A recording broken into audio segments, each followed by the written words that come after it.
호세아 13장입니다. 13장 1절부터 마지막 16절까지입니다. 성도님, 오늘 말씀은 크게 네 단락으로 나눌 수 있습니다. 첫 번째 단락 1절부터 3절까지는 우상 숭배와 하나님의 심판에 대한 경고입니다. 두 번째 단락 4절부터 8절까지는 하나님의 은혜를 잊은 것에 대한 심판입니다. 세 번째 단락 9절부터 11절은 이스라엘의 패망과 하나님의 분노입니다. 네 번째 단락은 12절부터 마지막 16절까지인데 하나님을 배반한 것에 대한 바로 형벌입니다. 먼저 1절 보시면, 에브라임이 말을 하면 사람들이 떨어도다. 그가 이스라엘 중에서 자기를 높이더니 바알로 말미암아 범죄함으로 망하였거늘. 첫 신탕은 에브라임 과거의 회상과 현재의 상태, 그리고 앞으로 닥칠 심판 경고입니다. 호세아는 북이스라엘의 10지파 중에 우두마레인 지금 에브라임 지파를 언급을 하고 있습니다. 에브라임은 이 북이스라엘 중에서도 으뜸이었습니다. 특별히 에브라임 지파는 북이스라엘 지리적으로 봐도 중앙의 자리를 잡아서 지도적인 역할을 했습니다. 또한 이스라엘이 남북으로 분단된 이후에 북이스라엘의 초대 왕 여로보암이 바로 에브라임 지파 출신입니다. 그렇게 에브라임은 북이스라엘을 가리키는 그런 용어가 되었습니다. 그런 에브라임이 지금 바알을 숭배함으로 망했다고 말하고 있습니다. 이 신탁이 선포되었을 당시 북이스라엘은 당시에는 건재했습니다. 그런데 예언자는 북이스라엘의 죽음이 도래한 듯 지금 완료형으로 말을 하고 있습니다. 그것은 북이스라엘의 치명적인 죄를 지금 강조하고 있는 것입니다. 이렇게 바알 숭배는 사실은 풍요와 이런 번성, 이 다산을 위해서 이스라엘 사람들이 우상 숭배를 했는데 오히려 역설적으로 북이스라엘은 죽게 된다는 것, 심판된다는 것을 말하고 있습니다. 그러면서 2절에서 예언자는 지금도 이스라엘이 죄 위에 죄를 차곡차곡 쌓는 현실을 개탄스러워하고 있습니다. 이 우상 제작을 묘사하는 것은 이스라엘 전역에 세워진 이 황소 우상을 염두에 둔 발언입니다. 이스라엘의 이 심각한 죄는 자기를 위해서 은으로 우상을 만드는 것입니다. 그것도 정교하게 지금 세공업자가 그것을 제작을 하고 있습니다. 그 신상 앞에서 제물을 바치는 자는 나는 표현은 이 송아지 신상에게 입맞춘다고 표현을 하고 있습니다. 여로보암 1세는 황소 신상을 여러 지방, 북이스라엘의 여러 지방에 세웠습니다. 이 하나님, 이 여호와 신앙과 가나안 이 바알 종교가 혼합이 되면서 이 황소 신상을 하나님으로 지금 섬기는 우상 숭배를 볼 수가 있습니다. 즉 하나님이 바알아 이 우상화된 것을 볼 수 있습니다. 또한 3절을 보시면 호세아는 네 가지의 은유 표현으로 이스라엘의 미래의 덧없음과 그리고 허망함을 표현하고 있습니다. 아침 안개, 그리고 아침 이슬, 그리고 쭉정이 연기 같다고 하고 있습니다. 이 네 가지 은유의 공통점은 잠정적이며 지속성 없는 바로 일시성입니다. 이스라엘의 미래가 그렇습니다. 먼지처럼 그리고 바람에 흩어지는 연기처럼 이 북이스라엘의 미래가, 그리고 북이스라엘의 생명이 사라질 것이라는 하나님의 경고입니다. 두 번째 단락 4절부터 8절 단락입니다. 그러나 애굽 땅에 있을 때부터 나는 내 하나님 여호와라. 나밖에 내가 다른 신을 알지 말 것이라. 나 외에는 구원자가 없느니라. 내가 광야 마른 땅에서 너를 알았거늘 그들이 먹여준 대로 배가 불렀고 배가 부르니 그들의 마음이 교만하여 이로 말미암아 나를 잊었느니라. 하나님의 첫 마디는 굉장히 단호합니다.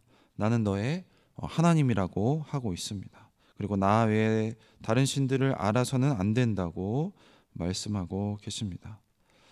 이스라엘 후손은 출애굽 이후에 하나님께만 충성할 것을 서약을 하고 시내산에서 언약을 맺었습니다. 그리고 언약을 체결할 당시에 하나님은 나는 너의 하나님 여호와라고 말씀을 하셨고 그 이후에 언약의 내용이 바로 이 십계명을 주셨습니다. 그리고 그 십계명의 첫 조항이 나 외에 다른 신은 내게 두지 말라는 이 명령처럼 하나님은 나 외에 지금 구원자가 없다고 말씀하고 계십니다.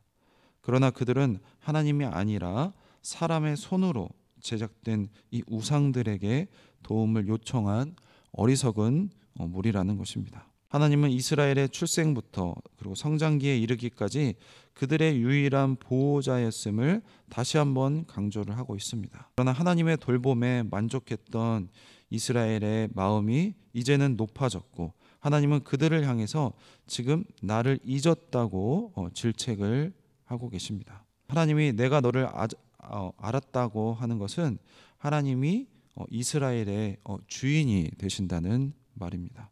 또 내가 이 먹었다라는 표현은 목자가 양떼를 돌보듯 하나님께서 이스라엘 백성들을 인도하셨다는 것입니다. 하나님께서 이스라엘의 선한 목자였던 것입니다. 그러나 그들은 하나님을 아는 대신에 지금 하나님을 업신 여기고 있습니다. 자, 그래서 하나님은 사나운 맹수로 돌변을 하십니다. 사자처럼 그리고 표범처럼 그리고 새끼를 빼앗긴 암곰처럼 그들에게 달려들어 그들의 심장을 갈기갈기 찢으실 거라고 경고를 하고 있습니다. 호세아서는 하나님을 다양한 은혜로 지금 표현을 하고 있는 것을 볼 수가 있습니다. 계속해서 9절부터 11절입니다. 이스라엘아 내가 패망하였나니 이는 너를 도와주는 나를 대적함이라. 전에 내가 이르기를 내게 왕과 지도자를 주소서 하였느니라. 내 모든 성읍에서 너를 구원할 자 곧 내 왕이 이제 어디 있으며 내 재판장들이 어디 있느냐. 내가 분노함으로 내게 왕을 주고 진노함으로 패하였노라. 호세아가 이스라엘의 패망을 알리고 있습니다. 이스라엘을 쓸어버리실 거고 너를 돕는 자는 하나님뿐이라고 하고 계십니다. 하나님은 단호하게 이스라엘에게 질문하고 계십니다. 너의 왕이 어디 있느냐? 그리고 그가 왕이 너를 구원할까? 하나님은 그들이 왕을 세우면서도 내게 묻지 않는다고 책망하며 그리고 슬퍼하셨고 그들은 왕이신 하나님을 향해서 그런 왕이 무슨 소용이 있느냐며 따져 묻기도 했습니다. 이에 하나님은 이스라엘 사회의 최고 지금 엘리트 집단인 왕과 그리고 판관과 그리고 통치자들이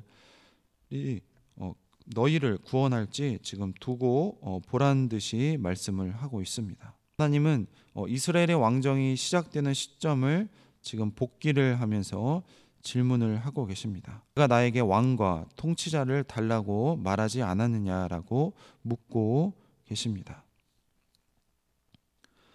하나님은 왕을 주기도 그리고 제거하기도 하셨음을 지금 경고하고 있습니다. 이런 하나님의 분노는 이스라엘 특별히 이 여로보암 2세 이후에 발생한 이 일련의 왕실, 쿠데타나 끔찍한 그런 살인 사건들을 두고 염두에 두고 이러한 말씀을 하고 있는 것입니다. 마지막 단락 12절부터 16절입니다. 에브라임의 불의가 봉함되었고 그 죄가 저장되었나니 해산하는 여인의 어려움이 그에게 임하니라. 그는 지혜 없는 자식이로다. 해산할 때가 되어도 그가 나오지 못하리니라. 내가 그들을 스올의 권세에서 속량하며 사망에서 구속하리니 사망아 내 재앙이 어디 있느냐? 스올아 내 멸망이 어디 있느냐? 뉘우침이 내 눈앞에서 숨으리라. 그가 비록 형제 중에서 결실하나 동풍이 오리니 곧 광야에서 일어나는 여호와의 바람이라. 그의 근원이 마르며 그의 샘이 마르고 그 쌓아둔 바 모든 보배의 그릇이 약탈되리로다. 하나님은 마침내 이 극단적인 형벌 예고로 이스라엘에게 경고하십니다. 에브라임의 불의가 책처럼 한데 묶였고 그들의 죄악은 봉인되었다고 말을 하고 있습니다. 에브라임의 불의가 책처럼 한데 묶였고 그들의 죄악은 남김없이 다 기록되어 보관된 상태라는 것입니다. 그리고 이 기록의 목적은 이스라엘이 하나님의 법정에 서는 날 그들의 죄를 낱낱이 드러낼 심판하기 위함입니다. 이후 이스라엘이 해산의 진통을 겪는 산모의 뱃속에 태아의 지금 비유가 되고 있습니다. 이스라엘은 어머니 태에서 나와야 할 시간인데 움직이지 않고 있다는 것입니다. 그런 태아가 지혜가 없는 지금 아들로 비유가 되고 있습니다. 어머니 태에서 제때 나오지 않는 태아가 지혜롭지 못하다는 이런 과장된 표현은 지금 때와 지금 지혜의 연결성을 보여주는 그러한 표현입니다. 이런 적당한 때가 왔지만 이스라엘은 기회를 놓친 지금 어리석은 자라는 것입니다. 하나님은 굉장히 지금 안타까운 마음, 하나님의 슬픈 현실을 말하고 있는 것입니다. 하나님은 이 스올의 손에서 그들을 다시 되찾고 죽음에서 그들을 다시 구원하겠다고 말씀을 하고 있습니다. 이렇게 지혜롭지 못한 백성을 죽음에서 끌어내서 살리겠다고 말씀을 하고 있습니다. 그러나 하나님은 이런 하나님의 긍휼과 그리고 하나님의 이 공의 사이에서 고뇌하며 갈등하는 것을 표현을 하고 있습니다.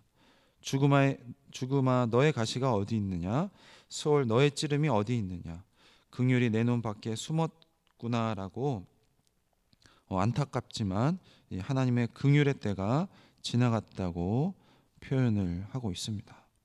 호세아는 설령 그가 그의 형제 중에서 번성하여도 이제는 사막에서 동풍이 불어오게 하고 하나님의 바람이 불어와 그 모든 샘과 우물을 모두 말려버리고 보물은 약탈당하게 할 거라고 말을 하고 있습니다. 당시 이 남쪽에서 불어오는 아라비아 사막에서 불어오는 이 건조한 바람, 이 동풍이 식물을 말리는 이 여호와 하나님의 바람이 되었다고 말을 하고 있습니다. 창조할 때 하나님의 어떤 이런 숨결, 이 생명의 숨결이 아니라는 것입니다.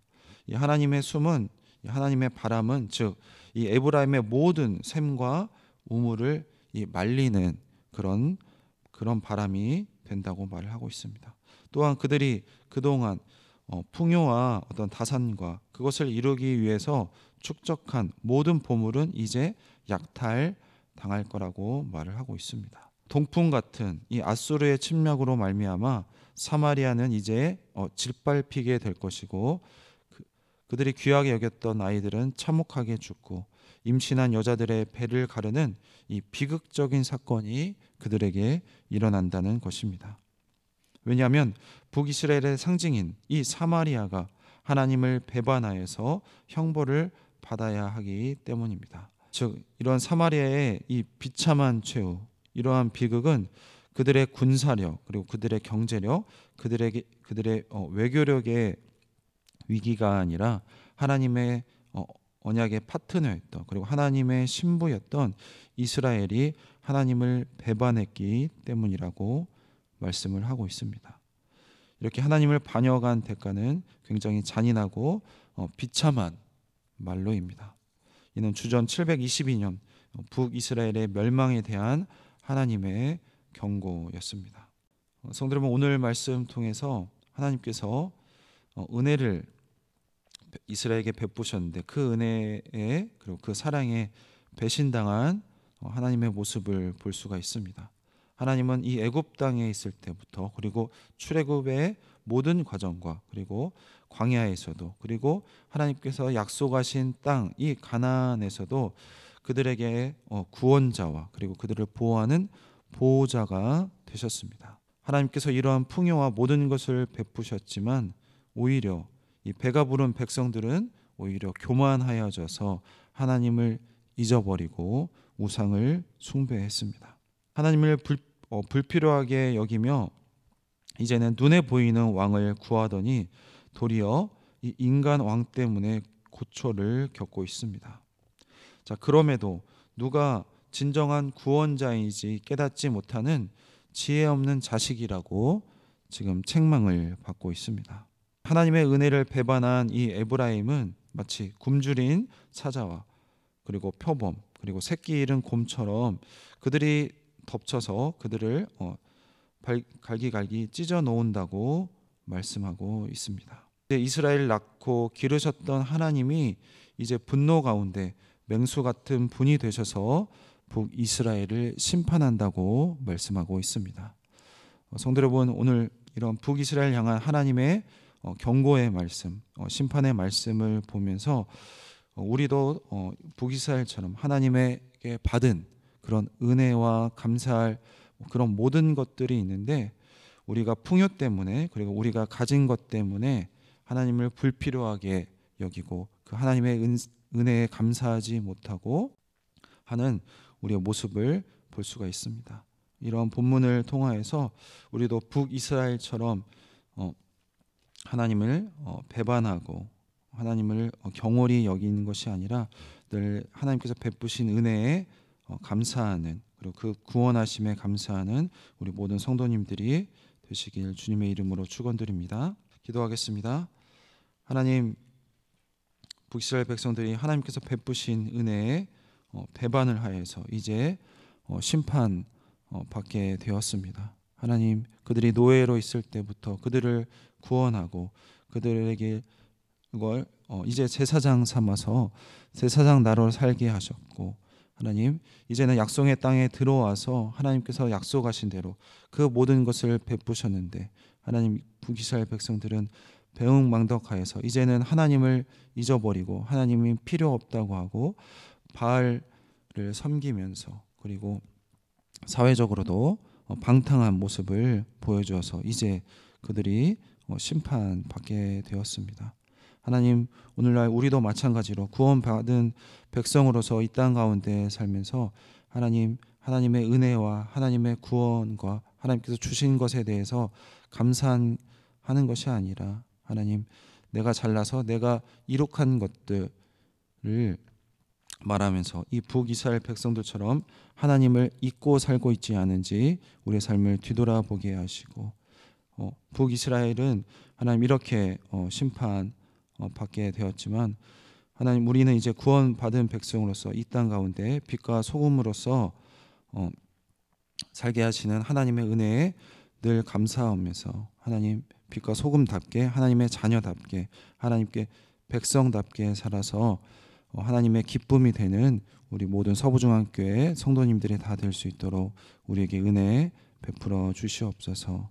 감사드리며 예수님의 이름으로 기도했습니다. 아멘.